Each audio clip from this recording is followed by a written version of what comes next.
सुप्रभात बच्चों। आचार्य शिष्य संवाद के द्वितीय किरण के अंतिम भाग को हम लोग आज जानने वाले हैं। भारत के इतिहास में 30 जून का दिन हूल दिवस के नाम से जाना जाता है। इस दिन की कहानी आदिवासी वीर सिदो कान्हू, चांद और भैरव से जुड़ी हुई है। सिदो कान्हू, चांद और भैरव झारखंड के संथाल आदिवासी थे। देश को आज़ादी दिलाने में इनकी अहम भूमिका थी, लेकिन इन्हें पूरा भारतवर्ष नहीं जान पाया। भारत के आज़ादी के बारे में जब भी कोई बात होती है तो 1857 ईस्वी के विद्रोह को अंग्रेज़ों के खिलाफ पहला विद्रोह बताया जाता है।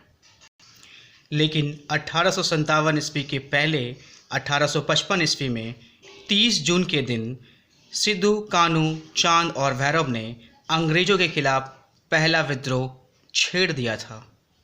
इसी 30 जून को हूल दिवस कहा जाता है। हूल का अर्थ है युद्ध के लिए आह्वान करना। संथालों ने भारत में अंग्रेज शासन के विरुद्ध युद्ध का आह्वान किया था, इसलिए इसे संथाल हूल कहा जाता है।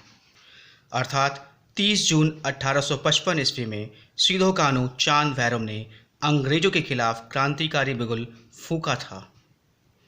साल वृक्ष की टहनी जो क्रांति का प्रतीक बन गई थी, हाथ में लेकर 30 जून 1855 ईस्वी में इन चारों भाइयों ने भागनाडी में लगभग 20,000 आदिवासियों को इकट्ठा करके अपने स्वतंत्रता की घोषणा कर दी थी। अंग्रेज़ों और संथालों के बीच भीषण युद्ध हुआ। शुरुआत में संथालों को सफलता तो मिली, परंतु अंग्रेज़ों के पास आधुनिक हथियार थे, हाथी थे, तोप थे, जिनका सामना परंपरागत हथियार से लैस आदिवासी नहीं कर सके। अतः अंग्रेज़ों ने इन पर काबू पा लिया।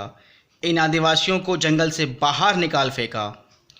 अंग्रेज़ों ने हर गांव पर हमला किया। निर्दय तरीके से इस आंदोलन को कुचल दिया गया। इनमें अनेक आदिवासी शहीद हुए। अंततः चारों भाई गिरफ्तार कर लिए गए। सिदो कान्हू को 26 जुलाई 1855 ईस्वी को ब्रिटिश सरकार ने फांसी दे दी और चांद, भैरव को आजीवन कारावास। आदिवासी समाज हर साल 30 जून को इन्हें स्मरण करते हैं। 1996 ईस्वी में सिदो कान्हू के नाम पर विश्वविद्यालय की स्थापना की गई। 2002 में भारत डाक ने इन दोनों के सम्मान में डाक टिकट भी जारी किए। धन्यवाद।